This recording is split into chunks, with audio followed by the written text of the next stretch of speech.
Councillors, members of the public, Merry Christmas one and all. I'm Jonathan Lewis, I'm the Treasurer of Portishead Christmas Lights. I'm here to report to the Council on how we spent their generous grant this year, and I hope you can see some of the results of that. And one or two little anecdotes from behind the scenes perhaps. We had approximately 100 volunteers this year, some new ones, which was heartening as well, as people get older and retire. At the last meeting, Councillor Mitchell, I reminded the Council that Councillor Leslie Cottrell fixed it for us to have fine weather for lights up, for switch on, for the Victorian Street Fair and for lights down. Well, you're off to a good start. And because we had fine weather for lights up and switch on, and in fact, the storms arrived within about 24 hours. We had quite a lot of damage to put right, actually. So, you know, well done. It was a record crowd at the switch on. This year we actually had applied for the road closure for a larger section of the High Street. Last year the High Street was open to traffic between Stoke Road and Coombe Road.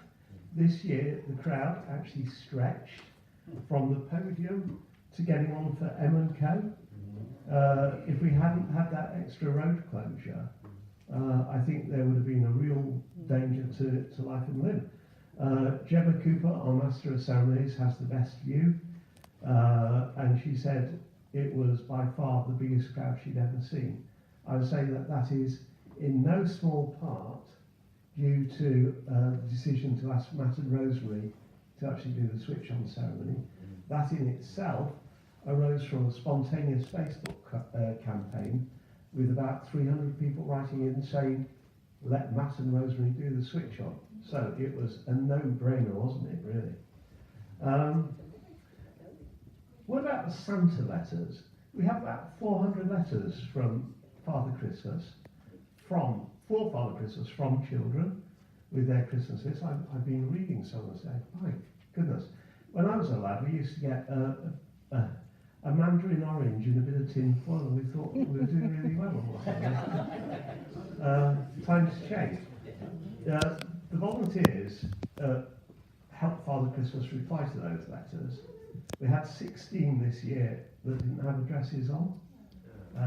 Always a bit sad. Special Inspector Paul Tiley represents Avon and Somerset Constabulary on our committee.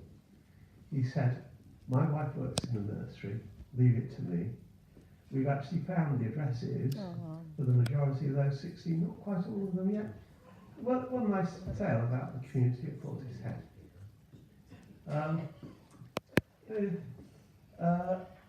Choirs.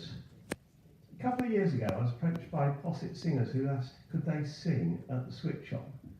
There's about 25 people in the choir. Our podium is about 12 foot by 12 foot. I said, well, I don't think it's really practical, but why don't you come along the day before Lights Up Sunday and serenade us then? And they did, great success. They came back again this year for their second year. And in fact, we had a second choir. Amazingly, the rock choir. I don't wish to be excessively politically incorrect, but they're amazing. Roly-poly ladies of a certain age jiggling around.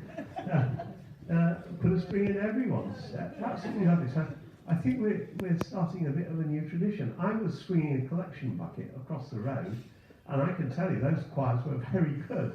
Very good for me, anyway. I want to mention that on Sunday.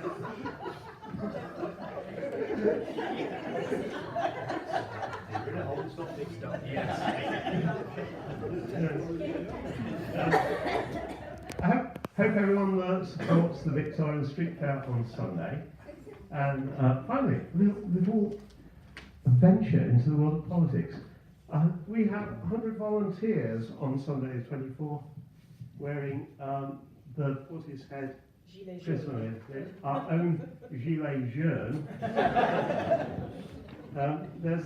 Apparently there's people in Paris, lots of them, come out in solidarity with Portishead Christmas Lights. You won't read it in the mainstream media, but we entered the Portishead Christmas Lights competition. Portishead, as its name suggests, is a French company. Those guys out in Paris, what they're really doing is protesting at why we didn't win it. It's obvious. And on that note, I think I've probably exceeded my allowance of time. Merry Christmas, one and all. I hope you all enjoyed the lights. Well said.